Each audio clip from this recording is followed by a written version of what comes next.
আমি elevator education থেকে Souvik sir বলছি। ম্যাকআউটের ইভেন্ট সেমিস্টার 2025-এর এক্সামের আর মাত্র 14 দিন বাকি আছে। তো বলতেই পারা যায় যে ওয়ার ইজ অন। যারা প্রথম থেকে ভালোভাবে পড়াশুনো করেছে তারা নিশ্চয়ই ডিফেন্স করতে পারবে, এবং যারা পড়াশুনো করেনি, আমরা বহুদিন ধরেই ভিডিওতে বলেছিলাম যে এই ইভেন্ট সেমিস্টারটা তোমরা প্রথম থেকে পড়ো, টাইম কম। দেখো ঠিক 27শে মে থেকে কিন্তু এক্সাম দিয়ে দিল।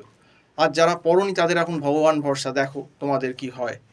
তবে ম্যাকআউট আগের থেকে অনেক বেশি ট্রান্সপারেন্ট হয়েছে এক্সামের দিক থেকে। অনলাইন ইনভিজিলেশন অনেক স্ট্রিক্ট হয়ে গেছে। সেক্ষেত্রে যারা কিন্তু যোগ্য ক্যান্ডিডেট তারা পাস করছে এবং অযোগ্যরা ফেল করছে, এবং এটাই হওয়া উচিত এবং এটাই কাম্য। তো যাই হোক, আমরা একটা মনে হয় খুব ভালো দেখব যে কীরকম স্টুডেন্টরা কীরকম প্রশ্নপত্রের উত্তর দেয়, এবং অনেকেই আছেন ভালো, যারা ভালোভাবে পড়াশুনো করেছেন, যারা ভালো উত্তর দিতে পারবে। কিছু কিছু পেপারে হয়তো ম্যাকআউট তোমার সার্জিক্যাল স্ট্রাইকও করতে পারে, সেটা সব পেপারে নয়। দেখবে যে প্রত্যেকটা বিষয়েরই হয়তো, যারা যে স্ট্রিমে আছো, একটা দুটো পেপারে হয়তো একটু সার্জিক্যাল স্ট্রাইক হলো। সেক্ষেত্রে কিন্তু যারা একটু ভালো পড়াশুনো করেছে তাদের অসুবিধে হবে না, কিন্তু যারা ভালো করে পড়াশুনো করেনি, যারা ওই পরীক্ষার 10-15 দিন আগে খুলছে, তাদের কিন্তু অসুবিধে হবে। তো যাই হোক, সবাইকে বেস্ট অফ লাক জানালাম। The war is on.